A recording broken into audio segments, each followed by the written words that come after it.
What's up, Taiwan? I'm Erika Liu with 10 minutes of news from here in Taiwan and around the world. There's less than a week to go before Taiwan's local elections. In Taipei, candidates for mayor have held rallies in a final push to win over voters. Despite one attempt to disrupt campaigning, police have managed to keep order. But as Jean Van Trieste reports, the race is anything but quiet.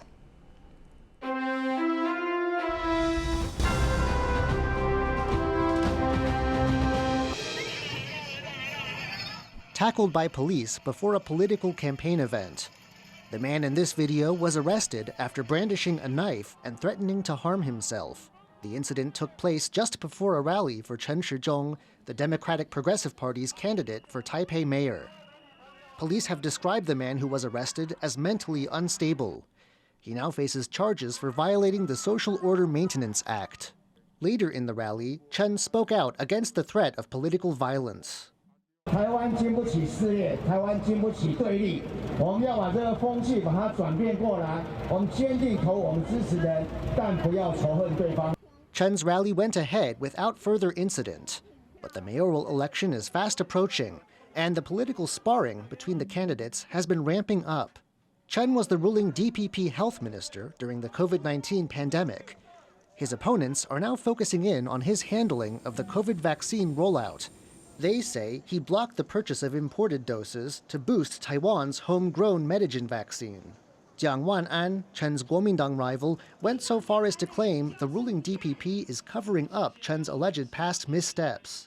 现在薛瑞元为了护航陈时中，如法炮制谎言，民进党上下甚至全部一致赞同，凸显了民进党的堕落。 Taiwan will go to the polls for its local elections on November 26th. As the day draws nearer, Chen's rivals are hoping that evoking memories of the pandemic and the DPP's handling of COVID will help win voters to their side. Alex Chen and John Van Trieste for TaiwanPlus. The Taiwan Statebuilding Party represents the most radical wing of pro-independence politics in the country. The party saw success in 2020's elections, winning a key legislative seat. But their momentum has stalled since then, and their sights are lower going into the 2022 local elections. Leslie Lau reports. With the flick of a lighter, the flag is set on fire. The police rush in to stop it, but it's too late.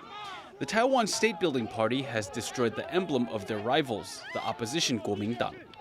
The symbol is part of Taiwan's national flag, but the people burning it call themselves patriots.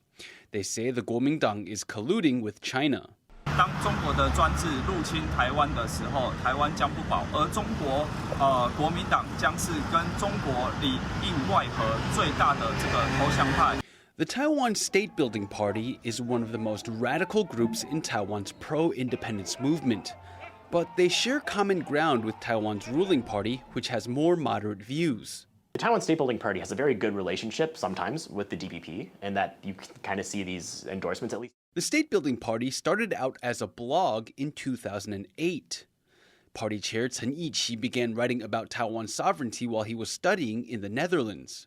Chen and his fellow bloggers were alarmed when they saw KMT President Ma Ying-jeou elected to a second term in office.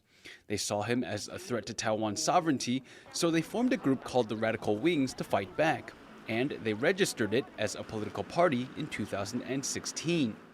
They only started running for office in 2018. And in 2018, they actually didn't win any local seats. The following year, the Radical Wings changed their name to the Taiwan Statebuilding Party. A year later, the party landed its first major victory. 2020 was their first ever actual victory with Chen Bo-wei winning in Taichung. Chen Bo-wei won a legislative seat in central Taiwan. He ousted the KMT incumbent Yan Kuan-hun, whose family had held the position since 2008. But it didn't end well. Voters recalled Chen a year later, making him the first elected legislator to be removed from power in Taiwan. In June, Chen left the Statebuilding Party due to internal friction, and that left the party weaker than before. Now that Chen Bo-wei is gone, I don't know how many endorsements we're going to see between the DPP and the TSP. And without that, I think they are in a position where without sort of these regular DPP endorsements, I don't know that they'll be able to enjoy the kind of momentum that they even had back in 2020. Without the help of Chen Bo-wei, who was once their most promising star, the Taiwan Statebuilding Party is facing an uphill battle. Now they're looking to build the party from the ground up. This year, they have about 24 candidates running for city and county councilor positions all over Taiwan. Patrick Chen and Leslie Liao for TaiwanPlus. The government of the northern Taiwan port city of Keelung is coming under fire for disclosing sensitive information about a military base. The city government made public renovation plans for a naval facility. Banners showing the project's layout were posted around construction sites for the public to see. The shared information included precise locations for planned storage facilities, kitchens, and barracks. A candidate for Keelung City Councilor has criticized authorities for not exercising proper discretion. TSMC founder Morris Chang says the Taiwanese semiconductor giant will manufacture its most advanced chips in the United States. Speaking on his return from the APEC summit in Thailand, where he represented Taiwan, Chang said TSMC will build facilities capable of producing 3-nanometer chips. It has already begun work on a 5-nanometer plant in the southern U.S. state of Arizona. Chang also said the summit in Bangkok was a fruitful one. 台湾的这个角度来说我也觉得我们是有相当这个完美的成果。 Taipei Zoo's star panda Tuan has died. Vets decided to put him down on Saturday after he suffered a spate of seizures. Tuan was one of 2 giant pandas gifted to Taiwan by China in 2008, an example of Beijing's so-called panda diplomacy. His arrival marked a period of warmer ties between the two sides under Taiwan's president Ma Ying-jeou. With his partner Yunlin, Tuan fathered 2 female cubs. He began suffering seizures in August and was diagnosed with a brain lesion. 2 months later, the zoo invited panda experts from China to give advice on treatment. But on Saturday, a medical team decided Tuan had no chance of recovering. The zoo says it plans to preserve his body using taxidermy.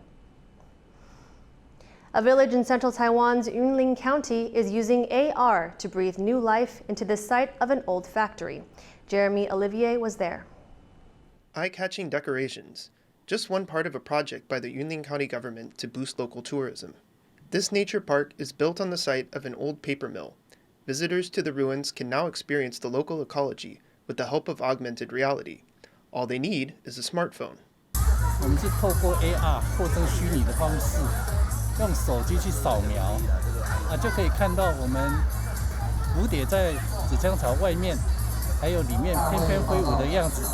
Even though the insects are not real, that hasn't dimmed visitors' excitement.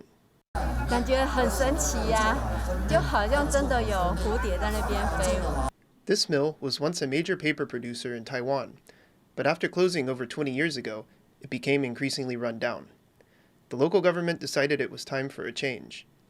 It pulled together nearly $260,000 in public funds to transform the site into a unique recreational space. 只有一个林内驿站，只有一个大棚架，只有几个纸浆巢，它缺乏观光的亮点，所以希望呢，透过县府的一些资源，把这边再造这边的一个观光亮点出来。The local officials didn't do it on their own. They were joined by 5 artists who took up residence at the old mill to assist with the park's creation. 以在地的生态为元素来这种的创作。那后续我们也包含我们的导览解说的设置，跟我们的网站建构、AR 的建构，跟我们的地景艺术的照明设置也都会一并的完成。Yunlin County has plans for a second and third phase of the project. Officials say they hope the park will help visitors gain a deeper understanding of the area's diverse wildlife and natural scenery. Howard Zhang and Jeremy Olivier for TaiwanPlus. Thank you for watching What's Up Taiwan. Finally, we leave you with images of the Champs-Élysées in Paris lighting up for Christmas. I'm Erika Liu. Take care and see you next time.